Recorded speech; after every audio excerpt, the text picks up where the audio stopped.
I swear this is not one of those I got COVID vlogs that people have been posting since 2020, but honestly, I don't even know if I got COVID or not. It is kind of a perplexing situation, and during the time that I was sick, I was wearing the Samsung Galaxy Watch 5 Pro and also using the Galaxy Z Fold 4 at that same time. And don't worry, this is not an advertisement and Samsung does not know that I'm actually doing this type of content, and I just happen to be wearing Samsung stuff while I was sick. You can substitute anything mentioned in this video with some other smartphone, even Android or iPhone. And for the watch though, you will either need to have a proper smartwatch or a relatively featureful fitness band to monitor all of this data that I'm gonna share with you today. So the reason why I'm gonna make this video for you guys is actually, since I'm using these two devices, they collected a few data points that I just find it intriguing. So I just want to share it with you, so let's begin. Okay, so I gotta give you guys some context. Let's rewind back to 7th of November, and I headed to the studio as usual and started doing my stuff. I remember that we had to film the Sonos Sub Mini on that day, so while I was testing the speaker, Mr. John arrived, and then we rolled around the foam mat on the floor, and then we tested the Sub Mini and also filmed all of the sound tests and whatnot, which you can actually check it out at the top right corner there. Then Mr. John, for whatever reason, told me that he started to feel a bit sick, or more like he started to feel like he's about to get sick, something like that. And for whatever reason, I just told him to get himself tested because we have a lot of those self-test kits lying around in the office, and so he did. Then 5 minutes later, he told me, "Oh no, 2 lines!" And yeah, my reaction was like, bro. Then I just told him to go home and I will settle everything else. So we'll see what happens next. And then he agreed, so he went back. So I snagged a bunch of test kits home, and then I have to do 2 tests for the entire day, one during the afternoon and one more at night. And I did this on Monday night, Tuesday afternoon, and also Tuesday night. It all came out negative. However, on Tuesday night, my throat did feel a little bit slimy, but I was feeling fine otherwise. Then Wednesday morning came by and I did the test once more, and this time it had a super faint second line. It's very difficult to see, but it is definitely there. So according to all of these test kits, even though if it is a very faint line, it should already be a confirmed positive. But I still feel fine at the time, so I didn't think much about it and I continued to do my thing.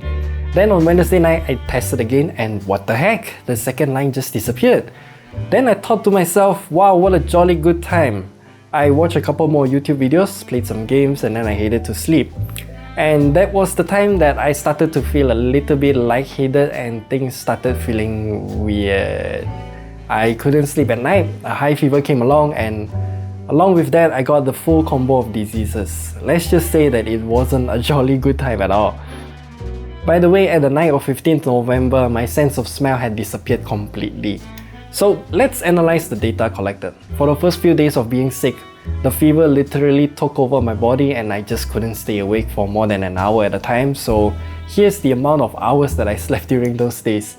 I mean, yeah, those little gaps that you see there, it's actually when I was forcefully awakened just to get a few bites of food to prevent myself from starving and also get some drink and whatnot. Then doom scroll social media for a while before sleeping yet again. From past experience, when we get sick, our heart rate will actually increase, and this is what I'm seeing as well. So on the 10th of November is at the peak of my sickness, and it recorded about 134 beats per minute of my heart rate. Then when my fever subsided and I started recovering, the heart rate dropped back down to a more acceptable level average. Since this is about COVID-19 and pneumonia is a part of the effects, the blood oxygen level, also known as the SpO2, is also very important as well.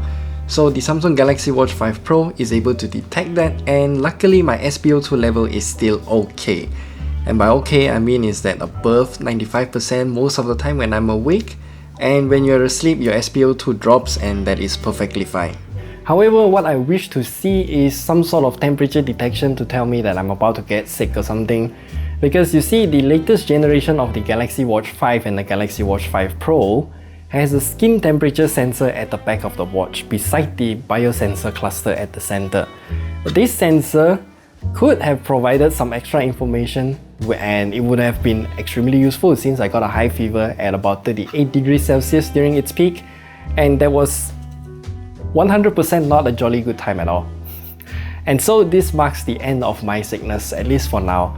At first I thought it was just a viral flu, but now I don't think so because I still can't taste anything at all or smell anything at all. So yeah, I guess it's definitely COVID, right? Even though the test kits don't show anything at all.